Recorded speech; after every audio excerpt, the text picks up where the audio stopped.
Hello, hi, welcome back to my channel. My name is Rachel, and today we're doing a very exciting video. We're gonna get ready together or put my face on, and I'm gonna answer all of your questions.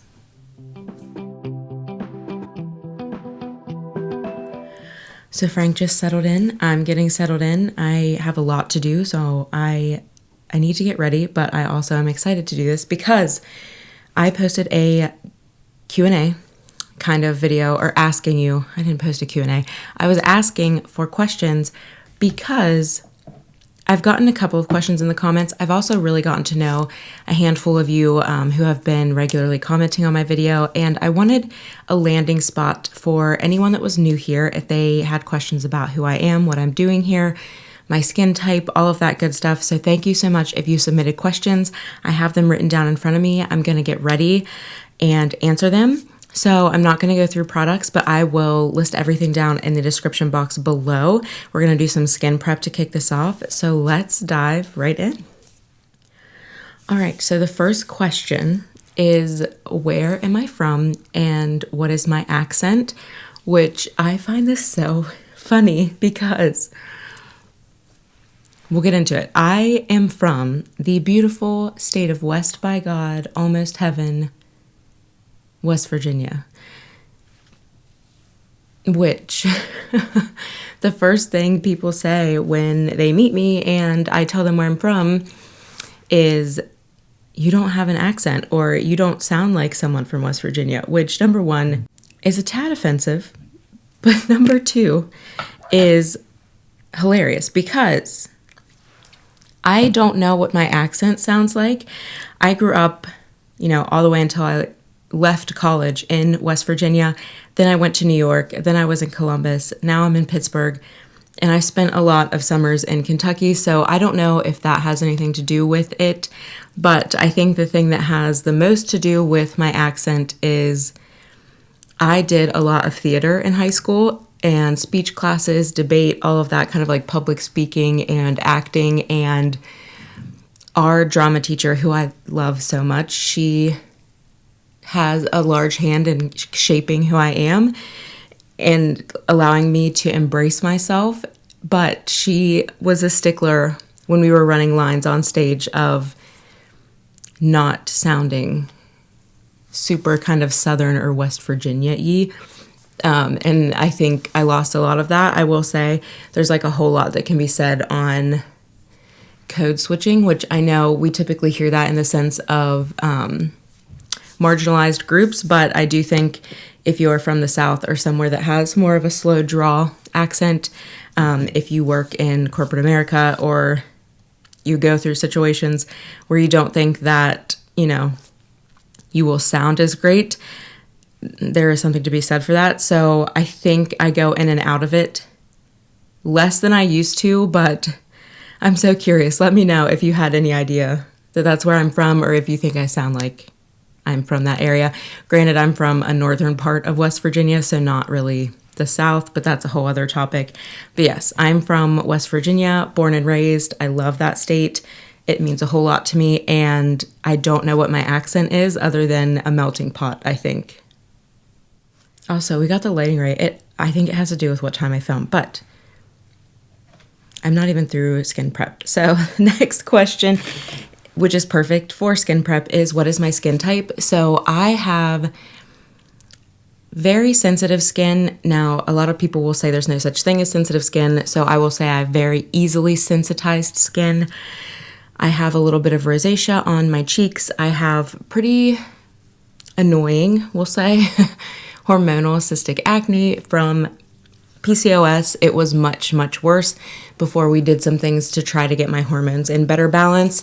I might insert a picture. It was much, much worse. I've done a lot to figure out what my skin likes, what my skin doesn't like, how to keep it in its healthiest state. If you want a video, I can do a video on that. But very acne prone, especially in kind of the hormonal beard area. I don't break out along my forehead or my nose typically.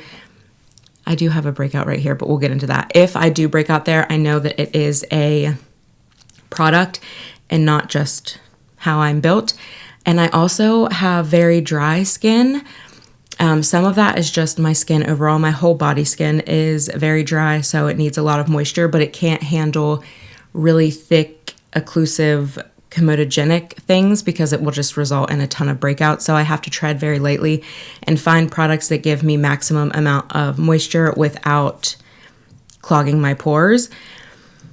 And some of the dryness and flakiness comes from healing acne, but also because I do use a prescription retinol, not every day, and I go through seasons of when I'm using it regularly and not, so that kind of comes and goes, but I do get some dryness from that. And then also my skin, because it is easily sensitized, really does not appreciate most exfoliating acids. So I have to be creative with how I exfoliate because I do need cell turnover on my cheeks and where I break out just to kind of clear away any dead skin and help with redness and flakiness. So I have to be very careful about that. But all of that to say, I have dry skin that is acne prone, very sensitive, and for makeup, I really look for products that will look as much like skin as possible that's not going to accentuate dry flakes. I tend to like a dewier look. I don't really prefer matte. It just doesn't flatter the texture of my skin. I also have very textured skin from old acne scars. And from the PCOS, I have a little bit of extra peach fuzz on my face that I do not shave. 1, I'm sensitive. 2, I'm lazy. So yeah, that is my skin type and what I look for kind of in skincare and makeup. The third question is, what is my coloring? So if you're following color seasons, which we'll be doing a video all about color theory and color seasons, but if you follow color seasons, I am a soft autumn, but can lean more into summer, the soft, cool side of that. So what I'm saying is I am neutral. I have a touch of olive in my skin tone and I have a little bit of yellow. I do have redness, but it's from like rosacea and being just very fair and prone to burning and that type of thing. But for all intents and purposes, without going down a rabbit hole, I am very fair, neutral. I'm typically the lightest shade, like this Rose Ink Concealer, the lightest neutral shade in a foundation line. It's very seldom that I'm not. The only time I am not the lightest shade is when it's a shade range that's like 50 plus. And then from the soft side, I'm very muted.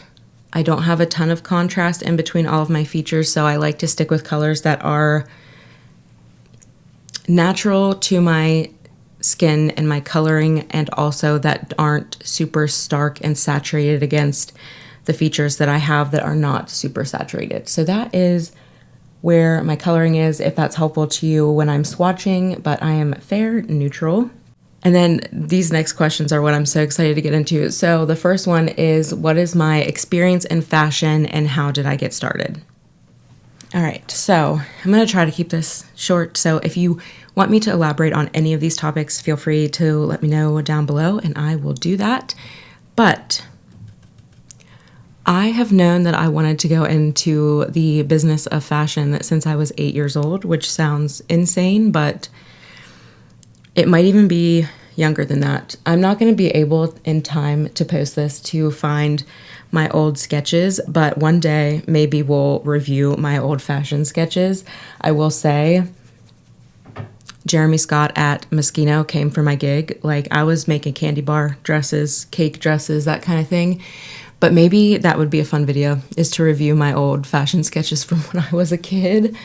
But I've known for a very long time that I wanted to do that. So when it came time to decide what I wanted to go to college for, I mean, by the time I hit high school, I knew for sure that's what I wanted to do. I was making some of my dresses for school dances. Maybe we can review those at some point. And I was also just very headstrong, and that's what I wanted to do. So when it made time to go to college, I went to college and I majored in fashion design and merchandising. So I did a dual degree. Some people will go just into fashion, some will go just into merchandising. I decided that I wanted to push myself and do design as well because I originally was just going to do merchandising, because I do not think that I am good at sketching because I'm a perfectionist, and I knew that if I pushed myself to do that, it would be a very good exercise for me. I can't find my blush.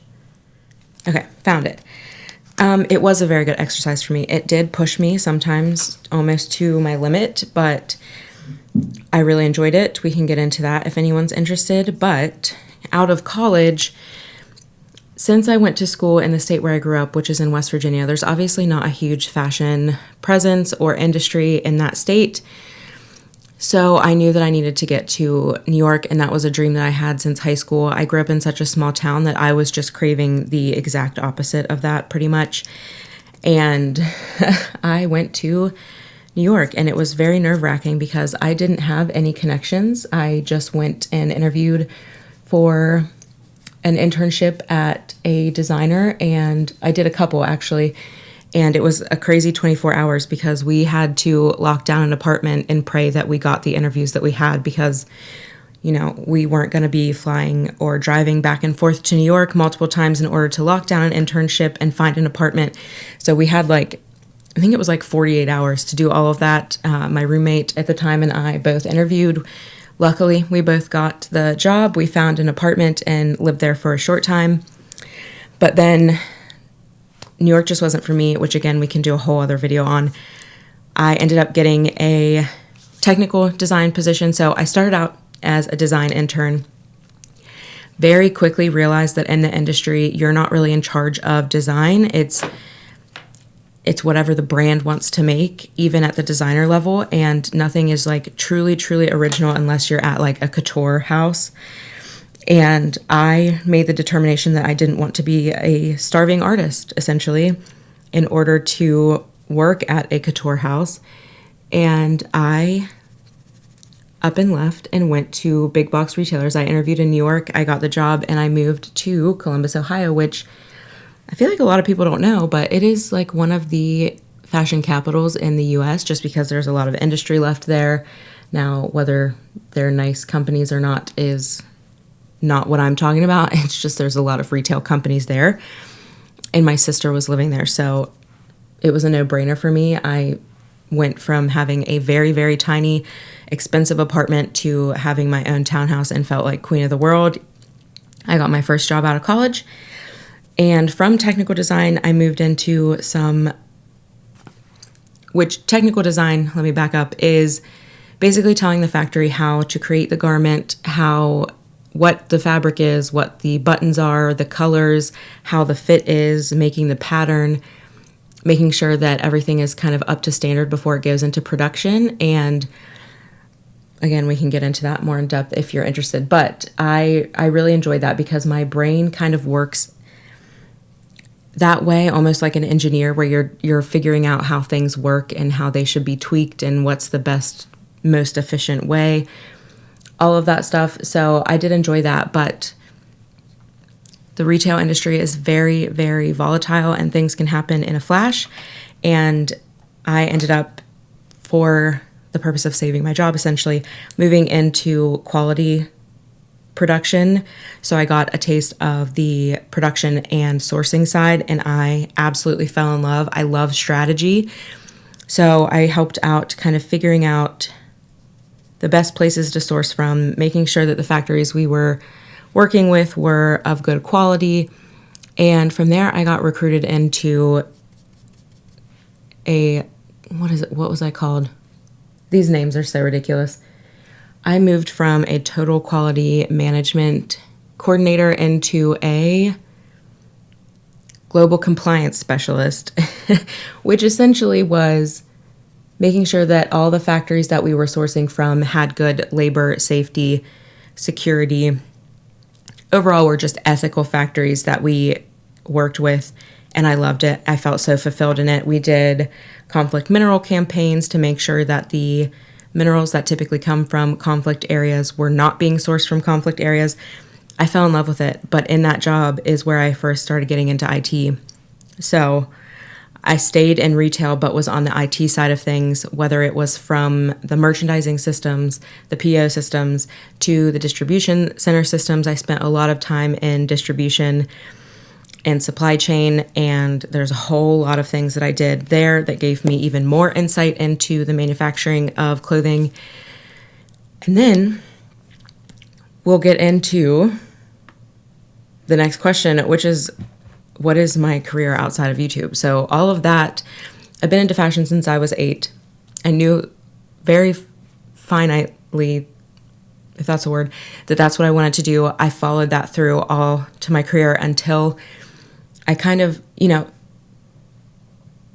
universe laughs at our best plans, right? So I kind of just fell into IT, and I have no formal education in IT. I learned it all on the fly, and it has led me to now I am a program manager in IT, which essentially is a lot of strategy, a lot of making sure that things get done, that they work, that we can troubleshoot any problems. That's the other thing. Throughout my career, I've always been kind of recruited for roles that keep a team kind of even keel and calm and working together to get through a problem, which is so funny because I did not know that that was my strong suit until the last couple of years. And so it really cracks me up when you guys comment that I am a calming presence, because I didn't know that about myself until the last couple of years.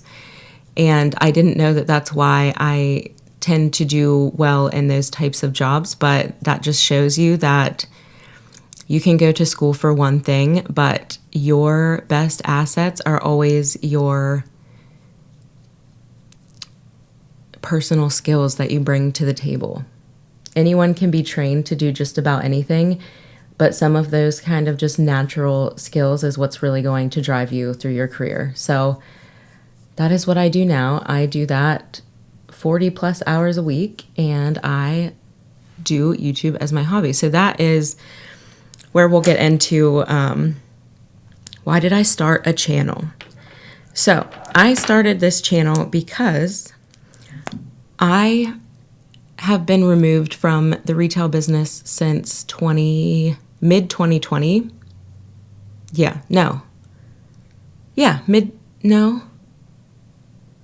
What is time? I've been removed from the fashion or retail industry since 2021. And even since I've kind of moved out of like the design and sourcing and into more IT stuff, I have just been really craving connecting with people again on fashion and makeup, because clearly I have loved this pretty much my entire life, and to not have people to connect with, to discuss this, to share this hobby with, really brought me down for a while, especially in the pandemic. And I have been watching YouTube since 2009. I've seen it go through all of its phases. I've seen all the new stuff come about, different ways of doing things, and I have wanted to start a channel since 2009, and I do have regrets about not starting it then, but I'm glad that I waited, because now I feel like the person that I am today is more helpful to other people than the person that I was in college. She was kind of a mess, So I'm glad I reserved that and I waited, and I'm really here to do something with this hobby rather than sit in a room by myself and play with makeup, be able to share it with you, be able to connect with you, make friends. I consider a lot of you my friends. I look forward to your comments. I look forward to you reaching out on Instagram.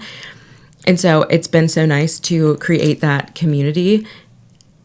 So thank you. Thank you so much for being here. But that's why I started YouTube. I don't have super specific goals. I'm not trying to be top dog in the YouTube world. I'm just here to make connections, share my thoughts on things, hopefully help people if that's possible, and just enjoy it. This has really helped kind of bring back a little bit of creativity in my life again, whether it's from coming up with looks to filming looks that I already love, sharing with you my experience in fashion, or the editing. I love editing, which I cannot wait to upgrade my setup so that I can get more opportunity to edit in the way that I want to. But I will say I don't have specific goals, although it would be extremely nice if I could build on this hobby and maybe have it be self-sustaining at some point. So it would be lovely to be monetized and potentially partner with some brands. Although I don't want to be just a review channel. That's not my goal here on YouTube. And I'm not looking for this to be, at this point in my life, a full-time career. I don't know that I would ever leave my career. I love my career. I've worked very hard for it. It means a lot to me. But it would be lovely to be able to carve out more time for this because I do love it so much. And also be able to branch out, try more things that right now I'm limited in from a monetary standpoint. I would love to be able to afford a new camera, but it doesn't make sense to invest thousands of dollars into something that brings in nothing. So those are my goals. I'm never going to be, you know, crazy about that stuff. I'll always be very transparent with you. I don't have anything to lose here. Like I said, this will never be, I don't want to say never because you never know, but I'm not looking for this to turn into my full-time job, but it would be nice if I didn't have a constricted budget when it comes to fashion and beauty. You know, that's the dream, right? For probably a lot of us. Okay, moving into the last few questions. Some of these will go by quickly, hopefully. The next one is, how do you find your unique style? I touch on this a little bit in a couple of videos, but it's hidden. So I do want to do a full video on this because I have been out there kind of really trying to grasp what my unique style is. And I have a lot of thoughts around that. It is a gray area for sure. And there are so many people that will tell you do X, Y, and Z, but I would like to throw my hat in the ring and talk about it because it has more to do with just buying clothes. I quoted Iris Apfel. I highly suggest checking her out if you are trying to find a unique style, but we'll do a whole video on that because I think that is a loaded question that deserves a more well-rounded answer than 20 seconds while I put my mascara on. And then the next one is, how do I keep my makeup collection manageable and not buy all the new releases and not fall into the FOMO? So I just recently posted a video, I'll link in the card, that goes over how I manage my collection and try to not buy everything and not give in to FOMO. So I will link that here. If you have questions beyond that, please let me know down below or use the Google Forms that are linked in the description box to let me know what type of video you want to see or vote on the next. And then the last question, which is perfect as we do our lips, is, what has been my style journey? You guys.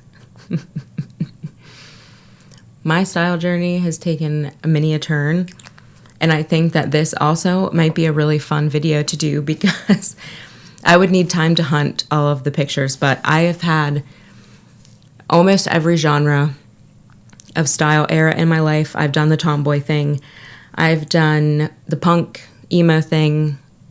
I did the teenage dirtbag trend on my page in Instagram, so check that out if you're interested.